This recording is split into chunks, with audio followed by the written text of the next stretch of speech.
Section 13, Night. Chapter 40, page 259.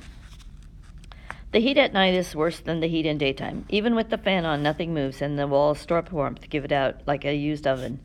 Surely it will rain soon. Why do I want it? It will only mean more dampness. There's lightning far away, but no thunder. Looking out the window, I can see it, a glimmer, like the phosphorescence you get in stirred seawater beyond the sky, which is overcast and too low, and a dull gray infrared. The searchlights are off, which is not usual, a power failure, or else Serena Joy has arranged it. I sit in the darkness, no point in having the light on to advertise the fact that I'm still awake. I'm fully dressed in my red habit again, having shed the spangles, scraped off the lipstick with toilet paper. I hope nothing shows. I hope I don't smell of it or of him either. She's here at midnight, as she said she'd be. I can hear her, a faint tapping, a faint shuffling on the muffling rug of the corridor, before her light knock comes. I don't say anything but follow her back along the hall and down the stairs. She can walk faster. She's stronger than I thought. Her left hand clamps the banister, in pain, maybe, but holding on, steadying her. I think she's biting her lips. She's suffering. She wants it all right, that baby. I see the two of us, a blue shape, a red shape, in a brief glass eye of the mirror as we descend. Myself, my averse. We go out through the kitchen. It's empty, a dim night light's left on, as if it has the calm of empty kitchens at night.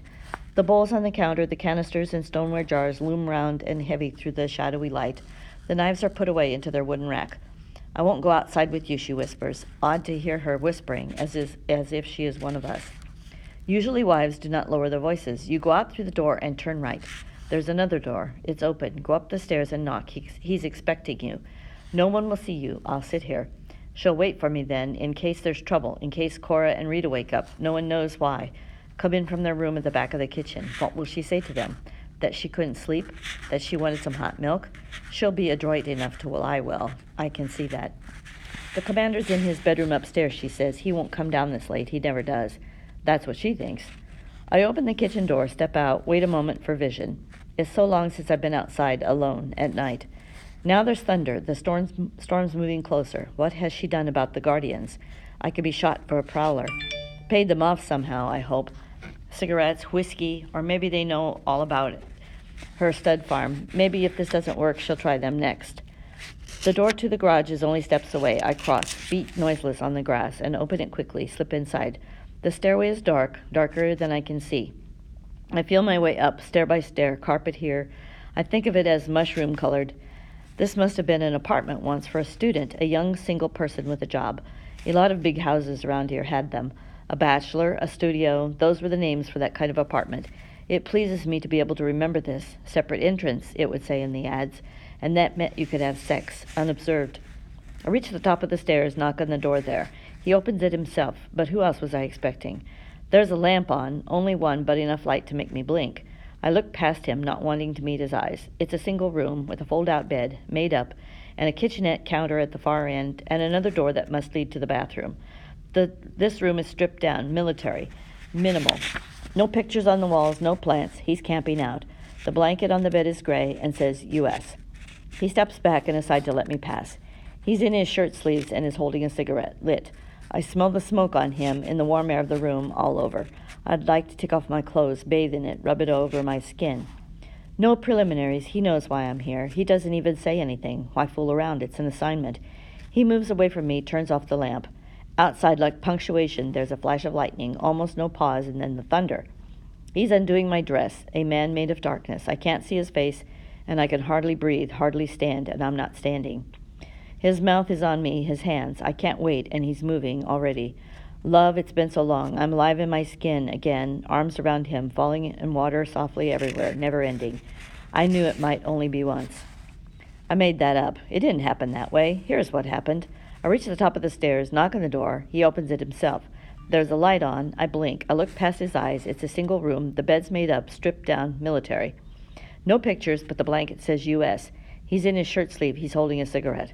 Here, he says to me, have a drag. No preliminaries. He knows why I'm here. To get knocked up, to get in trouble, up the pole. Those were all names for it once.